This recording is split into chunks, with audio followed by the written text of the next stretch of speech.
They'll be like, ఇప్పుడు మాకే parenting నేర్పిస్తావా, మాకు నువ్వు మా ముందటనే పుట్టి ఇప్పుడు మాకు చెప్తున్నావా, ఇప్పుడు మాకు చెప్తున్నావా?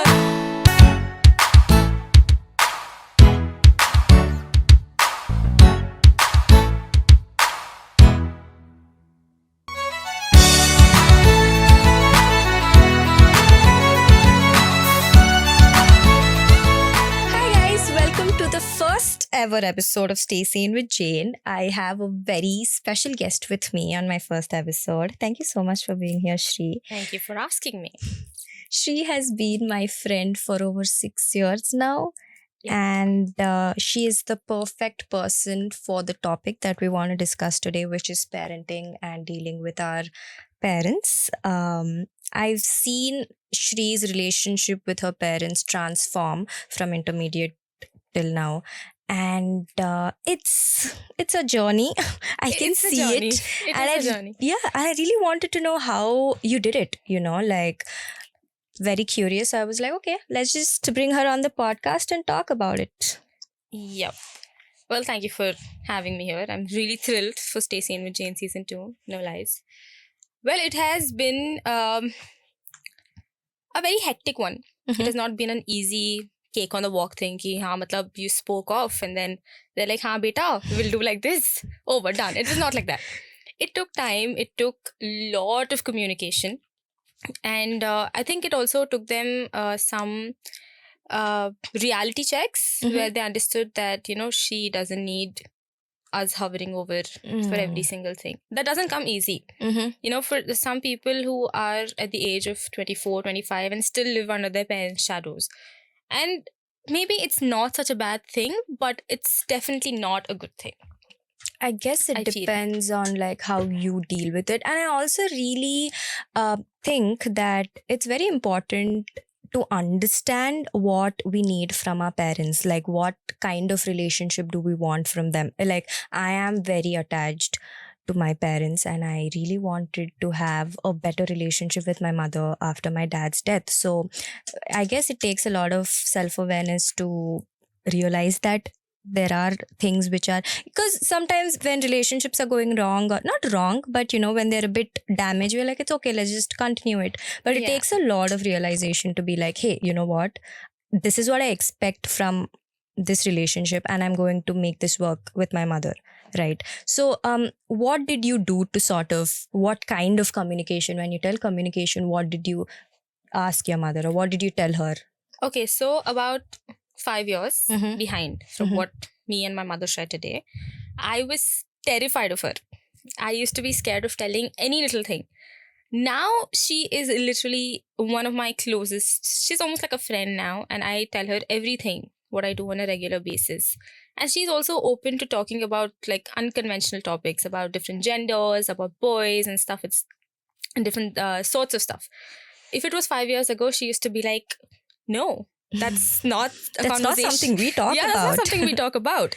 She used to always be like, she grew up in a very reserved environment. She grew up with parents who had complete authority over her.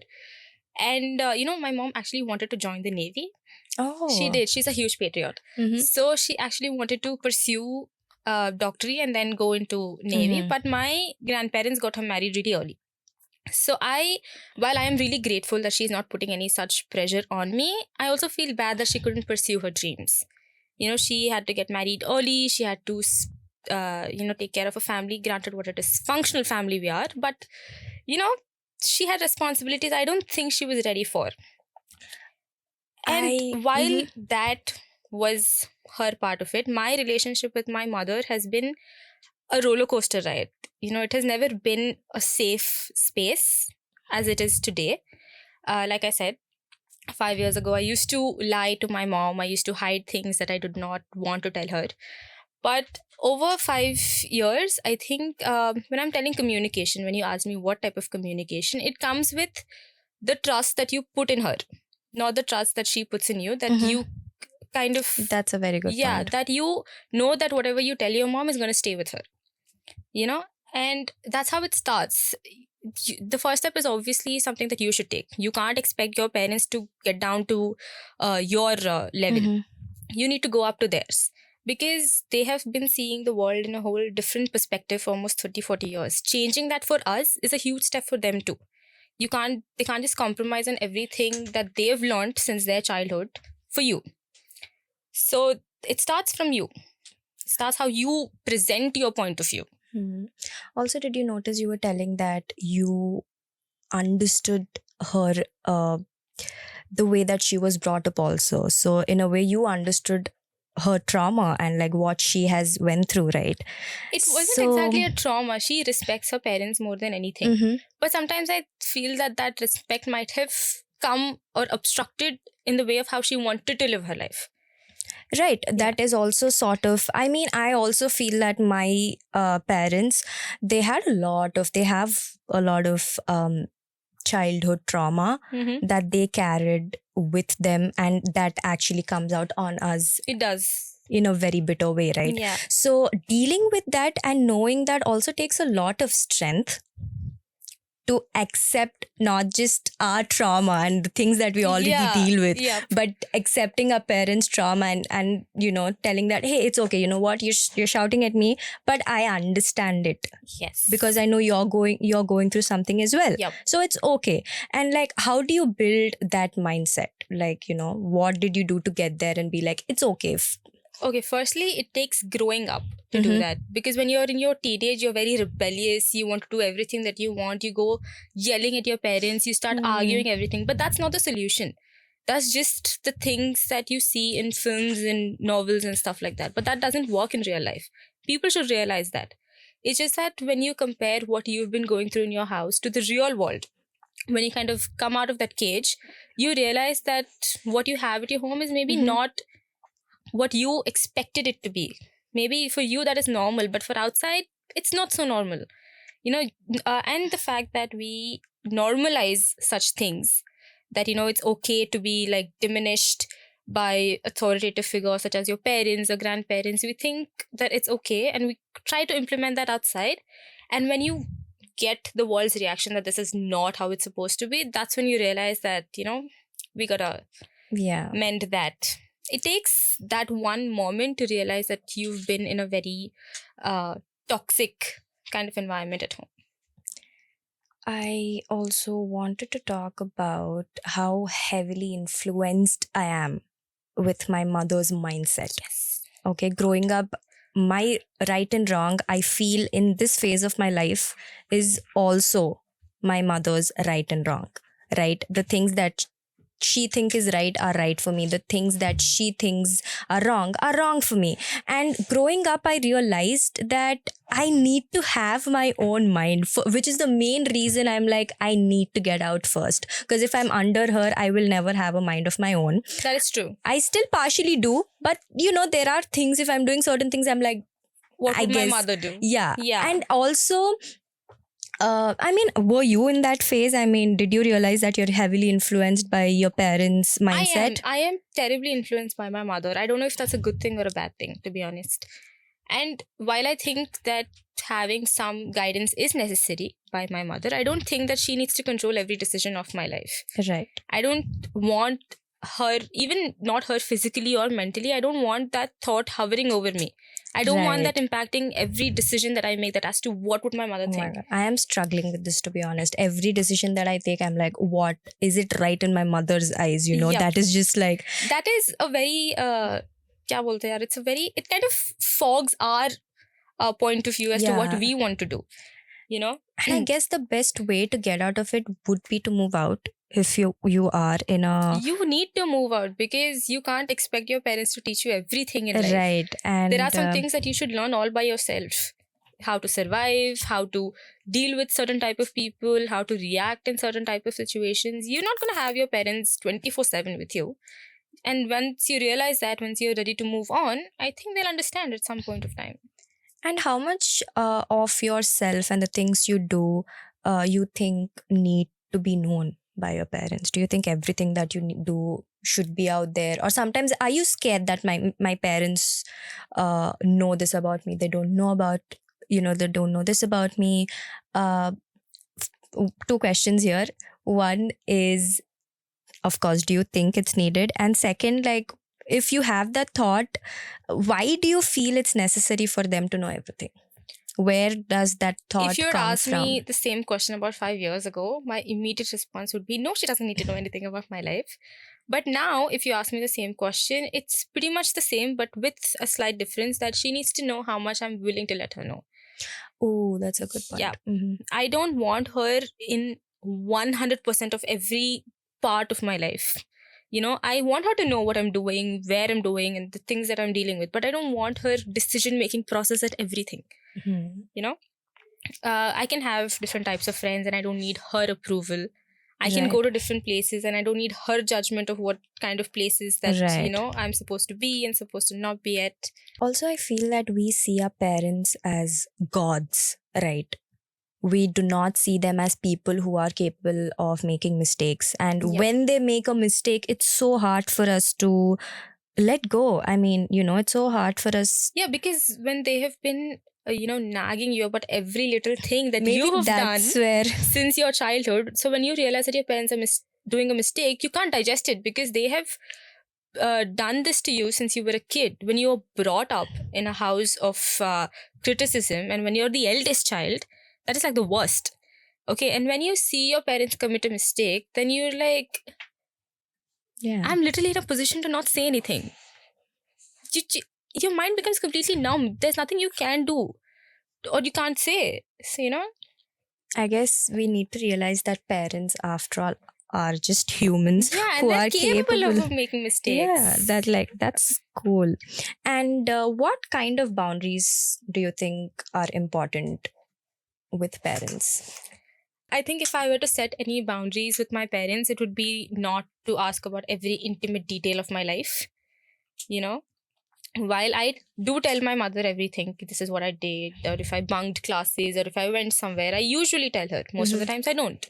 But when I don't, I would like her to respect it, because I'm not committing a crime or doing a sin by bunking a class. And this is like just an example of what I'm trying to say. So boundary setting is important with your parents, and especially when you're dealing with something, you know, emotionally and mentally, and that's something that you can't say because you don't have that kind of a bond with your parent.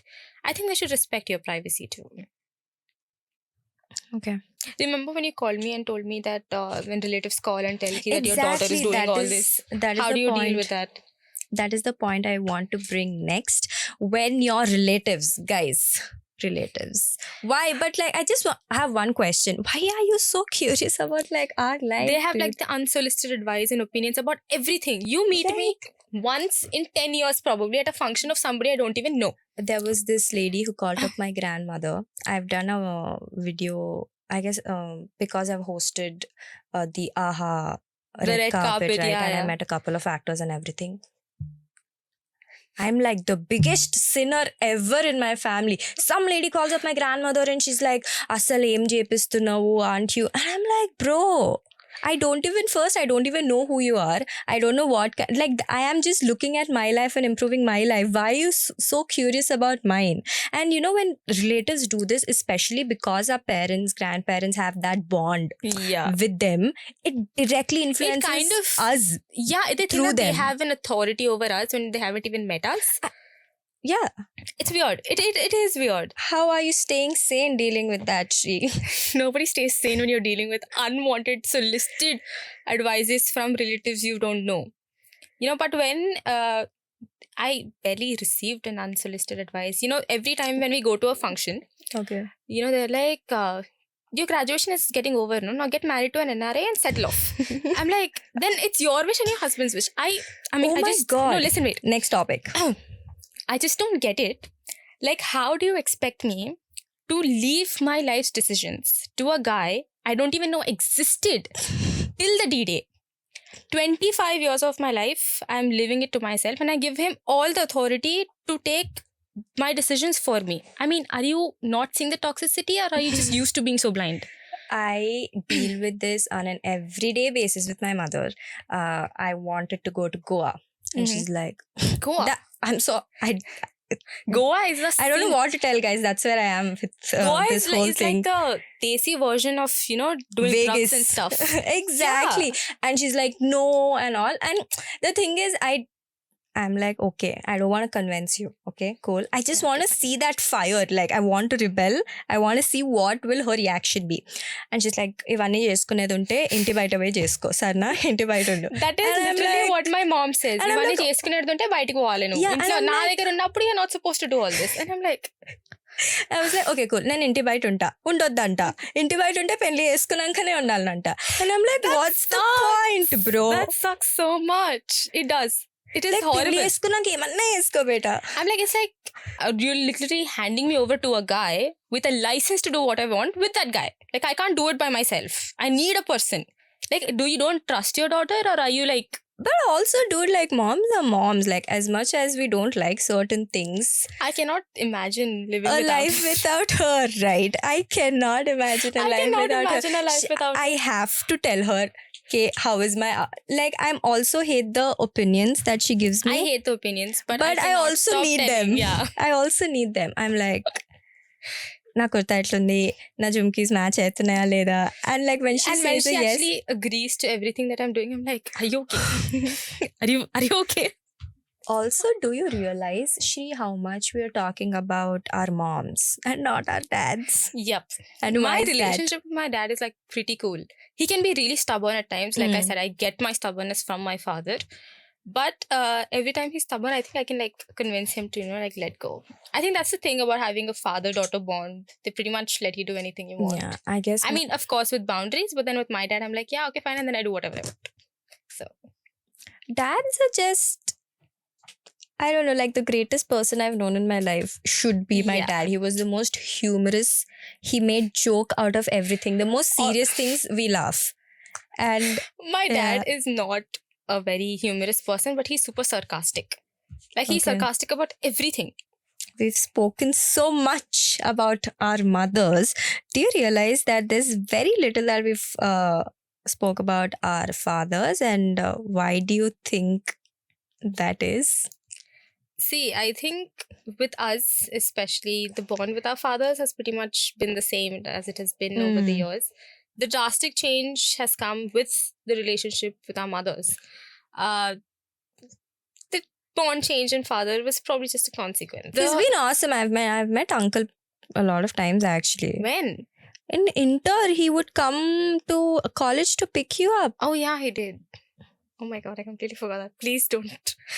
Okay. Atlanta. No, my dad drops me everywhere, so it's kind of hard to keep track where he keeps picking me up. Yeah, I met your dad more than I met your mom, actually. Yeah, see, the relationship that I share with my father is, I wouldn't say it's a classic father-daughter relationship. It has its ups and downs, but it's pretty much on the upside itself. He literally will grant all my meaningless demands. I remember 3 days before my birthday in 7th grade, I randomly saw a guitar on TV. And I was like, I want a guitar. I just told him, I want a guitar. Guitar chahiye bas. Yeah. My mom was like, enduku neeku guitar? Paado petto. You don't play. You don't listen to music in the first place. So why do you need a guitar? So 3 days later, my mom, usually my parents have this habit that when I get up, they're always the first person, the people to wish me. Usually it's my mom. She always wishes me first on my birthday. So when I was in 7th, I used to sleep with my parents in the same room. Like, because that was the only place where we had an AC. So we used to sleep in the same room. I get it. Yeah. Bendi, do you get it? Do you get it?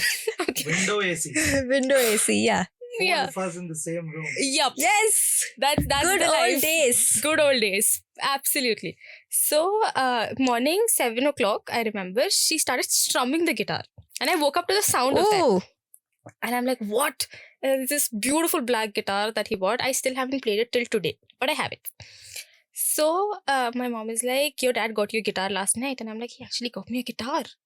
And this has been about like different things. Like when I wanted a new phone, he got me a new phone. When I wanted to drop out of engineering and do fashion designing, he was not restricting. He was like, yeah, go for it, beta. He pretty much supported every decision that I've made in my life. We quarrel so much, but at the same time, he loves me too much. When they say that the youngest is the most pampered in the house, it's so opposite at my place. I am literally the most pampered, especially by my father. So, yeah, in that sense, I mean, first of all, love what you have with your dad and how supportive he's been throughout. I never thought I'll be able to say this about my father, given how much we Right. disagree on so many things. But man, I love him. Okay. Yeah, and dads are always cool. I mean, I've also shared an amazing bond with my dad, and I guess that's why I want to make the bond with my mom, you know, that special, because I know that it can be, and I really want to put in work and be like, hey, you know, I expect more from this relationship that I have with my mother.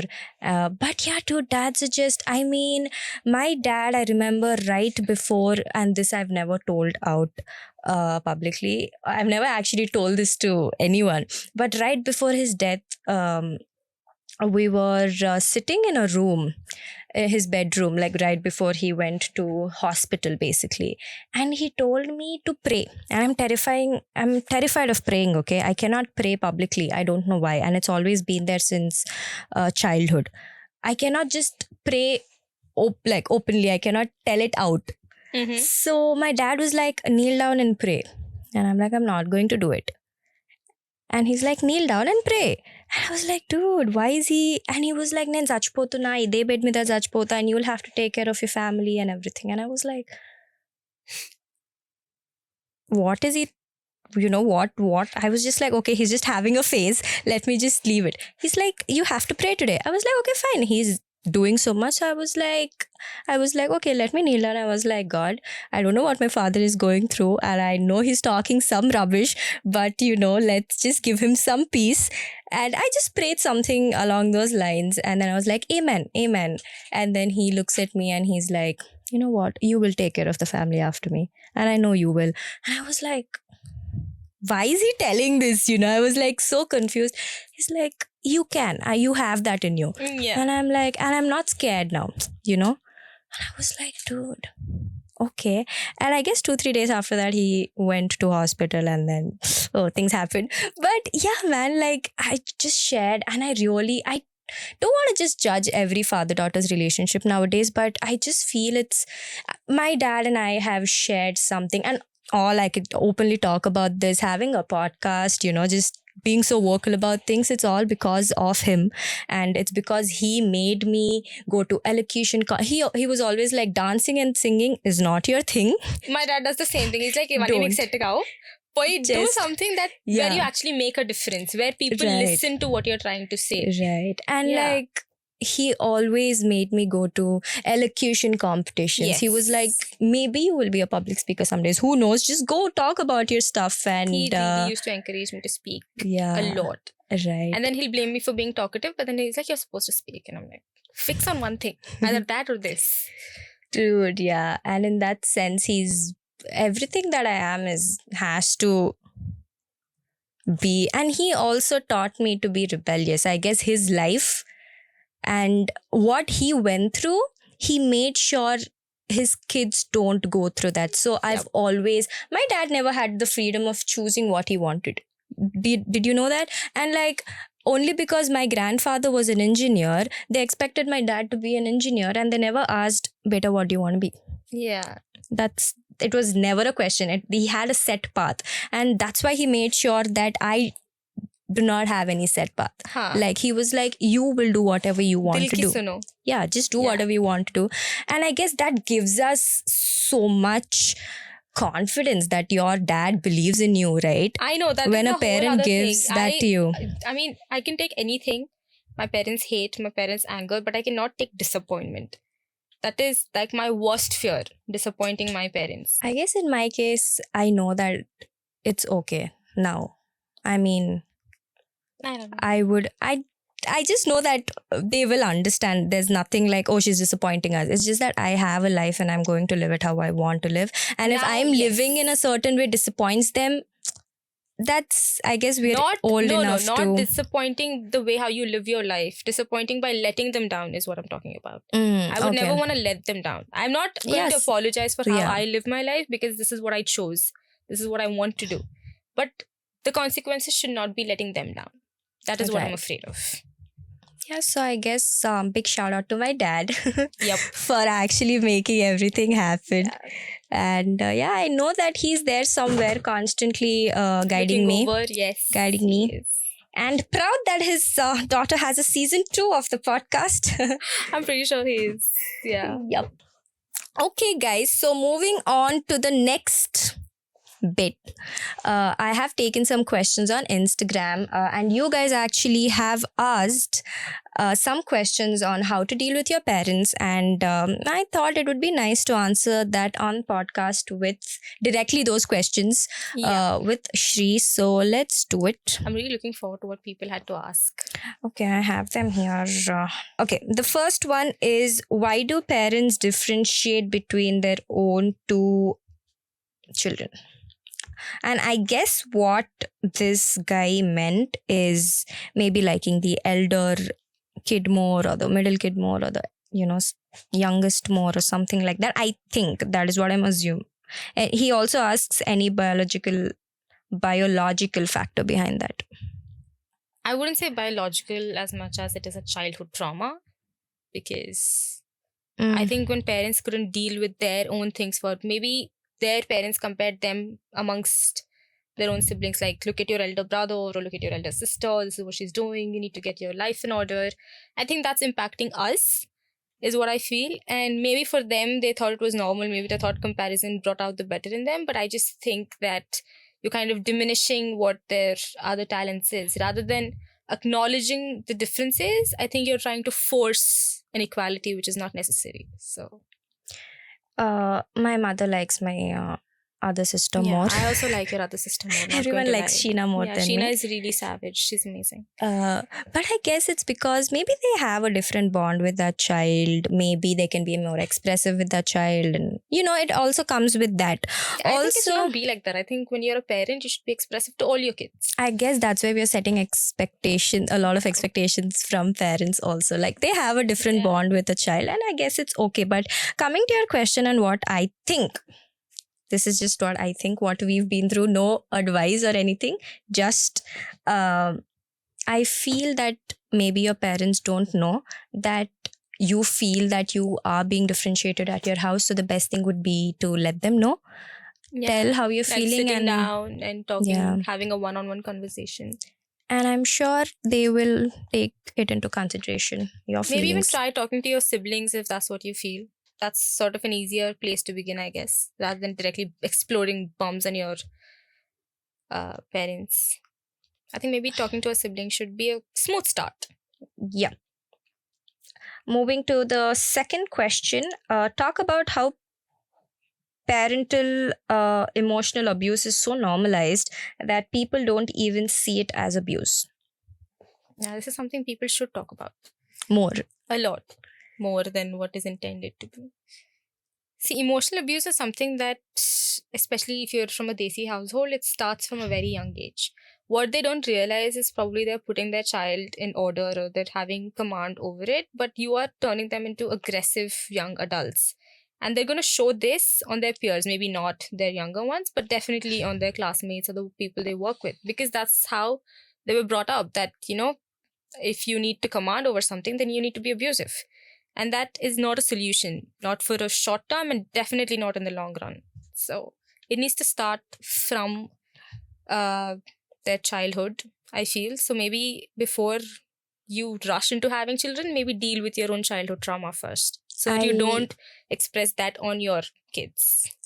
A very good point, actually. Yep. I feel a lot of emotional abuse happens unknowingly. Parents don't know that they are abusing their kids. I mean, I've dealt with body shaming from my family. I mean, of course, they meant it with good intentions. They're like, itlanti battle nik set gaavo, avesko. But over a time, you feel like they're kind of judging every single thing that you wear. Yeah, but exactly. And growing up, I hated my body. I was like, I wasn't hated. I didn't hate it, but I was very shameful. I was like, and I don't even know why. I was like, oh, maybe that kind of set in your mind that maybe this is not meant for me, kind of thing. It took a lot for me to realize it and get over it. Yes. Realizing that, hey, you're hating your body and it's not a good thing. It's not a good thing. And then getting over it is like it's another challenge altogether. Right. Yeah. So what I really think it should be done is parents need to realize that they might have childhood trauma and deal with it before actually dealing with kids, before I mean, even if you have kids and you realize you have childhood trauma, I think it's better to You take it slow. do I mean, they're not rushing therapy. anywhere. They're going to grow at their Yeah. own time. Deal with yourself, heal yourself first, and then provide a safe environment for the Yeah. kids is what I want. Also talk to your kids about it, right? Yeah, Tell I don't that, hey, you know what? I guess this is what I've done to you, and I think maybe it's been abusive, and I want I to change seriously that. hope this change comes in a lot of parents. That's where they sit and talk to their child rather than child talking to them. Right. So Yeah. parents, please recognize if you're abusive and don't let your kid deal with bad mental health All by themselves. Yeah. Yep. Moving on to the next question. Sometimes it gets really difficult to communicate with parents. Oh yeah, it does. But you gotta start somewhere if it gets difficult to communicate. Start small, I would say. Yeah, if they're not opening up to you, it's probably because that's the bond they had with their parents. Maybe they were not expressive to them, or vice versa. Maybe your grandparents were not expressive to your parents. But you can change that. You can try talking more. Of course, it's not gonna change immensely or immediately, but it will happen eventually. It will take its course. It's got to start somewhere, either us or them. But you can't keep waiting for that change. Right. You need to do something about it. Maybe small talks, not like a big, deep conversation. Yeah, you don't have to throw like straight up truth bombs on them all of a sudden, but maybe just have a casual talk. And then eventually, when you find that space or the path, you can continue. Another question is, they feel like I take them for granted, but I don't know where that problem arises. I guess it's because we cannot be expressive with our parents is why they feel that we take them for granted. Because I can't hug my mom and say I love her. I mean, I love her. To. And I love want my mother. To, but I can't do it. Yeah. It's not like she would be like, oh my God, what are you doing? It's just that I couldn't bring myself to do it. I want to, but I can't. I guess this needs to be, I don't know, changed. It has to be changed. Like if I ever have kids, I will probably squish them all the time. Dude, my mother does that with... I snuggle up to my mom. I do. But I don't hug her. No. I never actually told her that I love her. It's very difficult. Yet somehow I don't need her opinion, but I need it. I don't want her to keep hovering over me about every single thing, and still I can't imagine my life without my mother. Yeah. I can't. Another question, mainly how to deal with orthodox parents when their daughter wants to explore and travel. You want to explore and travel knowing that you have orthodox parents. Sis, you got guts. Wow, okay. What I did was just to say that I want to do masters. I actually best thing. Just tell that you want to do masters. But because when you want to go out, I told my mother, I was like, Mummy, Goa bota. She's like, Goa? Goa na. Boys and bada. Drugs. You can't. You're not supposed to. But if you say that in Edo country, I don't even know which country, but I want to do masters. It's very unsafe. But I'll go. She's like, yeah, you can masters. Bro, masters. Neen over aapteleru manchi college la manchi scholarship teshkoni elpo. Yeah. It's so... I know it's bad, but I guess that's... I actually do want to do my master. So please, Mommy, if you're watching this, I do not mean it in a wrong way, okay? Yeah, but it's for other kids who want to get out of their house. Yeah. But although yeah, guys, also do your masters. It's a good thing to do your masters. Although I would not advise it to use it just as an excuse because that costs a lot of money. That's what I did. If you don't want to, then your wish. That's what I did. Yep. This podcast also, guys, isn't, I don't know, advice-based podcast. Just telling what we dealt with and how you can sort of listen to it. We are not giving unsolicited advice. Yeah. Just resonate with what matters to you. Anka, what if your parents just tune you out and not even listen? Happens all the time. I actually had to tell my mother how conversations work the other day. I'm like, నేను చెప్తున్నా నువ్వు విను నువ్వు చెప్తుంటే నేను వింటా కదా నేనంతా వింటా కదా so I'm like, when me and my brother we need to make a point regarding some things, we literally make her sit down and talk about all sorts of things. Okay, this is a very good question.